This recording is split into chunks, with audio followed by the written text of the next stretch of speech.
Welcome to this video about government grants. I'm really excited to be joined by Pat Gately of Leyton. Pat and his team work with a lot of different taxpayers on various government grants and how people and taxpayers and businesses can go about obtaining them.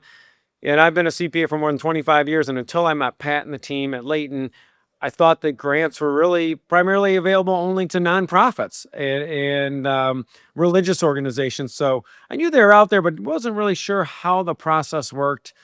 Pat, thanks for joining me. And how are you doing today? Doing well, Chris. Thanks for having me. Really appreciate it. I'm really excited to kind of open up the doors and educate a little bit more on what grants look like. It's a very wide breadth of grants out there. Everything from, as you mentioned, the federal grants that you typically see going to a nonprofit or a research institute or a university or a religious organization. But then there's also plenty more at the state and local levels, and then even private funding opportunities as well. That is awesome. And before we jump into that, could you give us a little bit of history of how you got into this business, a little and what you enjoy doing Yeah, of uh, course. in with Leyton? Yeah, so I joined Leyton about 3 years ago.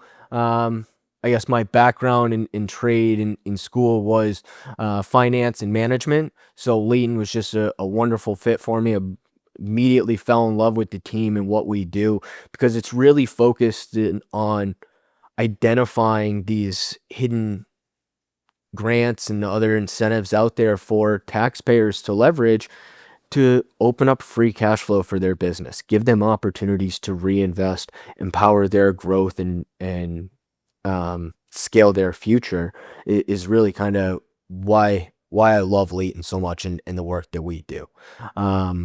So I've been here now for 3 years. Started fully on the partnership team, only working with our partners and getting them introduced to our services, and now run not only our partnerships, but also handle the client all the way through the process, usher them through, Awesome. make sure they're comfortable, I educate them on a one-to-one basis, and work with you to make sure that it fits within their tax strategy. Well, we appreciate you joining the teaching tax flow community and giving this knowledge to the members of our community. What types of businesses? Let's go with for top profit businesses, but what types of businesses in general are great candidates to apply for a grant? That's a great question. And it really can be almost any type of business. The biggest ones that we typically see, right? Definitely your life science, your AI right now, because those are constantly innovating and doing research and further developing. That's where a lot of the capital goes as well in the private equity world.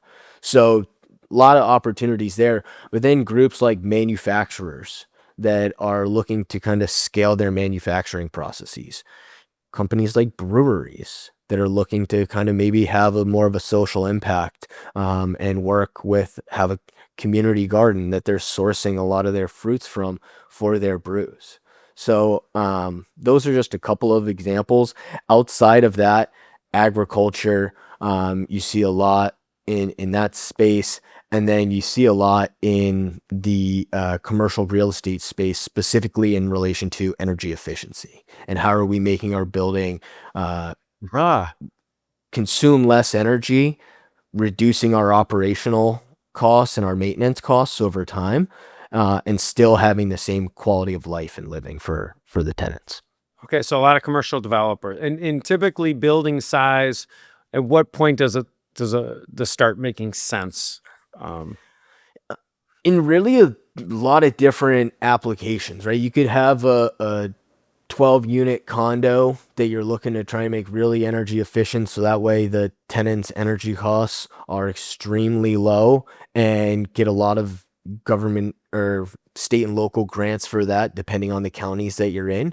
So it really just kind of depends on what you're trying, what is the goal of what we're trying to do, right? The size and the scale will follow, and there's funding opportunities for just about everybody. We've worked with clients that have secured $50,000 in grants all the way up to $2 million and beyond. So it's really based to what is the goal of what we're trying to do. And that's really the approach that we take, is getting to understand what is the goal of the business? What are we trying to achieve, whether it's energy efficiency, whether it's a new product through research we're trying to find, whether it's a community garden to get people to the brewery, right? A lot of different opportunities for what are we trying to achieve, and how do we want to further grow our business.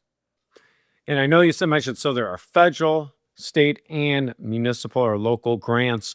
Is there a good time for a company to apply for a grant? Is there what's an open enrollment window, or is this something that once it's identified that this might be a good fit, they should think about it?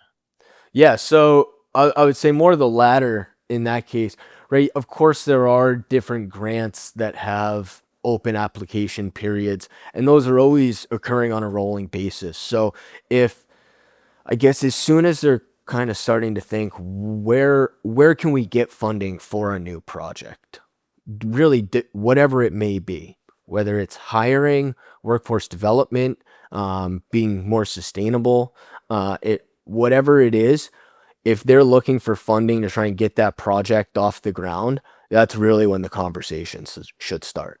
And once we get into that conversation, we're able to then identify what grants are kind of available, right? Because if they're not available or open, then we can't really secure any funding from them. And then tailor it from there on, okay, where do we have the best chance at securing this funding? Right. And can you give me an idea? It's probably varies, but just kind of a general idea of lead time from they speak with you or someone on your team.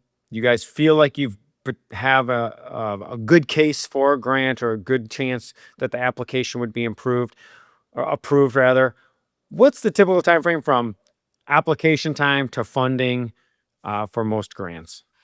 That's a great question. And I guess I want to take a second to pause here and delineate on what I just explained on identifying the grants and tailoring what we have the best chance at securing the funding for. We call that here at Leyton phase one. It has nothing to do with different grant phases, specifically more tailored in the life science space, but that's just more internal nomenclature we use. It's called the Okay. identification phase, Sure. phase one. And after we do phase one and identify that, it's really where we work to create the application, liaise with the program officers, get it in front of the executive committee, and get that hopefully securing the funding.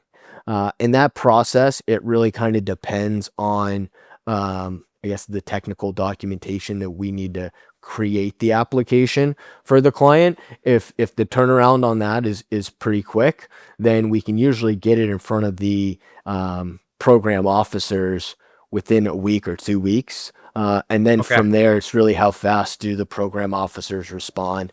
But I'd say soup to nuts throughout the whole process, on average, 2 to 4 months is what you're looking at, to really understand if you've got the grant submitted and approved, which our team, we do have 100% submission acceptance rate, which is one of the things they love to Wow. brag about, because that means every grant application we've submitted has sat in front of the executive committee to have a chance at securing the funding. So wonderful success rate there. And from there, it's really putting your best foot forward, right? And that's really Right. why we do that identification process, to see what does the competitive landscape look like. Is this going to be a super competitive grant that we going against 500 other applicants, or is this a much smaller pool where we're going against 10 or 5 or 10 applicants? So it Gotcha. really just kind of depends on what we're looking at. In the highly competitive spaces, we do typically see about a 20 to 30% success rate, depending on I guess, what we're looking at, because of the technical documentation we go through to make sure that the application is well thought out and thorough for the executive committee to review.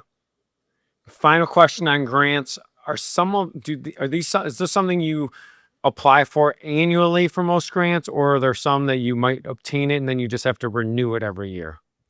That's a great question. So more so, I guess you apply for one grant, and once you secure that, you don't really need to, I guess, go back to that grant. But once you've secured grant funding, it's easier to go win other grants because they have seen that, okay, Sure. peer approval, right? Like this company trusts you with their money. Why wouldn't I? So once we get one, we definitely see the floodgates open a little bit more, but it's definitely more difficult to secure that first one. Because there's a little bit more uncertainty on the side of the executive committee. Awesome. Well, I really appreciate this. Thanks for breaking this down. And if you have any questions, we will have your information in the description of this video. If you have any thoughts, if you've applied for a grant or received a grant or got denied for a grant, throw it in the comments below on this video. We here at Teaching Tax Law answer those questions regularly. And thanks again for your time. The information in this podcast is educational and general in nature. It reflects the opinions of Teaching Tax Flow and does not take into consideration the viewer's personal circumstances. It is not intended to be a substitute for individualized financial, legal, or tax advice. Consult the appropriate qualified professional prior to making any decisions. Securities are offered and supervised through Cabin Securities Inc. member, FINRA, SIPC. Investment advisory services are offered and supervised through Cabin Advisors LLC, an SEC-registered investment advisor. Chris Picciuro is a registered representative of Cabin Securities and an investment advisor representative with Cabin Advisors LLC. Teaching Tax Flow is an independent entity and is not affiliated with Cabin Securities or Cabin Advisors.